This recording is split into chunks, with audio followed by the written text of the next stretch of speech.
Wow, this is awkward. This is awkward. I'm not left-handed, but the way the camera is set up. So let me go from above.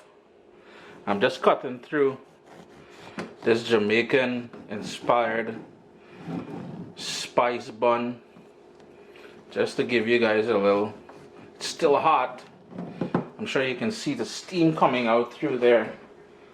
But stay tuned, you're gonna want to watch this video. Bun and cheese fans, I got you this Easter. You're gonna love me for this one.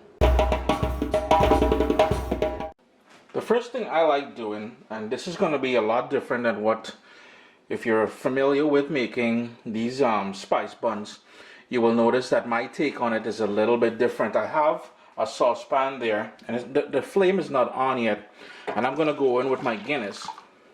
And all the ingredients I use here today, woohoo, will be listed down in the description of the video. So I've got that Guinness, I've got some browning, and the browning I use, it's the Caribbean style browning, and I'll show you guys. It's, while I'm not sponsored by Grace or this Stickin', Organize with your boy, but I'm using this one here. It's a caramel browning, and it's not the sort of savory browning that you can get in most North American stores, so you may need to check a West Indian or Caribbean store for that. Next up, I've got some raw honey. Well, you gotta get out of here, buddy. Alright, we're gonna have to take pause for a cause to get this out. And if you notice, just gonna scrape out that browning. If you notice, what I'm doing is pretty much all the wet ingredients is going in here, except for the melted butter. The melted butter I will add in a little while. I've got here some molasses, some vanilla, we've got the sugar. Just going to give that a quick little stir.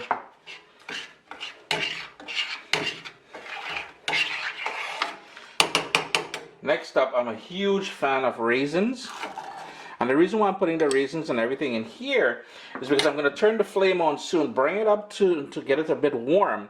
Then I'm going to shut the stove off, and then it's going to help the raisins go nice and plump. Cherries.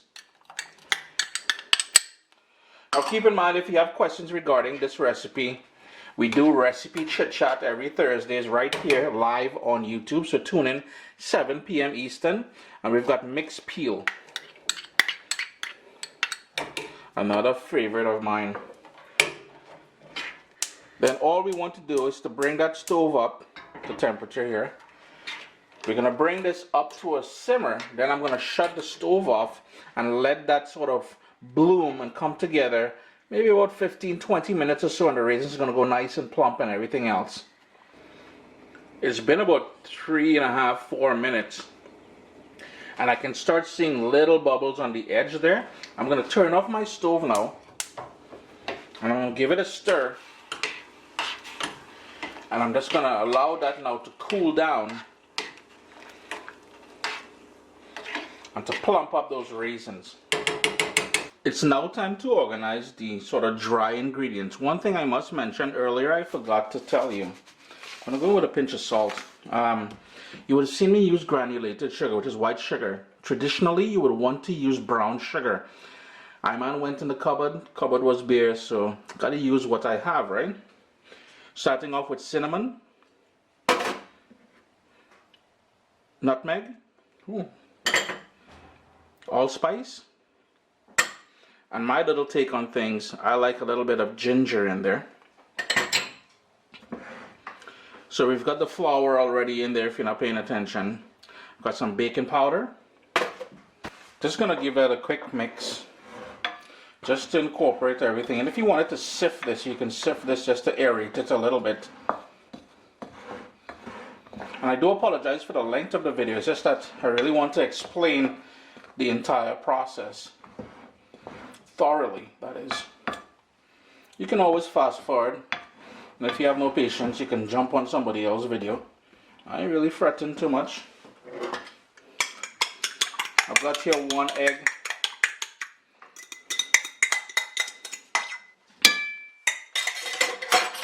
Ooh, getting noisy, boy.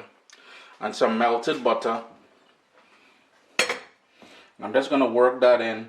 And now remember, we've got that Guinness with all them niceness just waiting to be added in here. But I just want to start things off nicely first. Now you're gonna need some elbow grease for this part here, because now I'm adding in. And what I'm gonna do is add some of the liquid first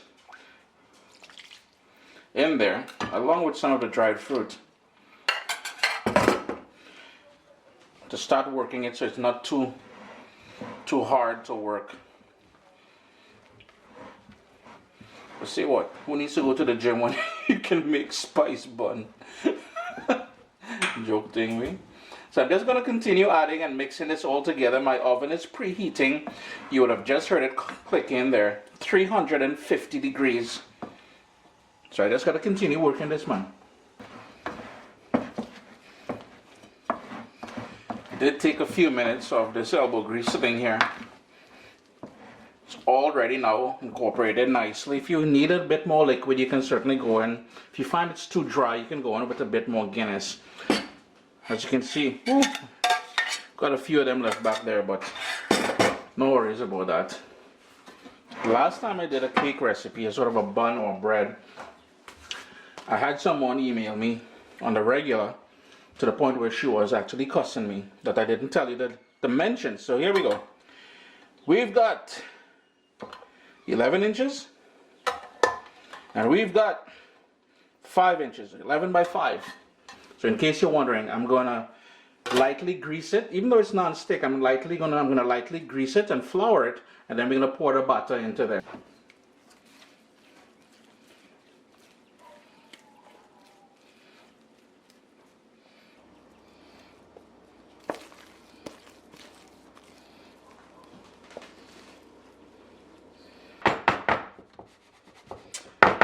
Going to tap it down a little bit, and then it's going to go into the middle, on the middle rack in your preheated 350 degrees Fahrenheit oven. Time for close-up. Let me tell you a close-up. It just came out of the oven, friends. I guarantee you, your kitchen will have that lovely aroma. It almost reminds me of Christmas time. It's still too hot. I'm just going to leave it in there to cool down. And then I'm going to take it out of the pan and allow it to cool further before I cut into it. But what we're going to do is go in the thickest part there with a toothpick. And it came back out nice and dry, so which means it's fully cooked. It's about an hour. It took about an hour in the oven. You will notice that it did crack in the middle here. We will discuss why in Recipe Chit Chat on Thursday, 7 p.m. live on YouTube here. But if you have a thought on why it cracked, there are several reasons why it could crack. But share some comments down below. If you have any questions regarding this, do leave comments down below. I try to answer comments and stuff like that the first 24 hours after the recipe goes live. Chris here, caribbeanpot.com. Always a pleasure to have you all here in the kitchen. Make it a great Easter weekend. Guys, thanks so much for the support. I'm just quickly brushing on a quick syrup on here, honey and water on my Jamaican spice bun. It's Easter time, so you know we got to rock this as we do down in the Caribbean, especially as I said in Jamaica. My little baby is here. We've got cookbooks, guys. WestIndianFoodCompany.com. Get your copy today.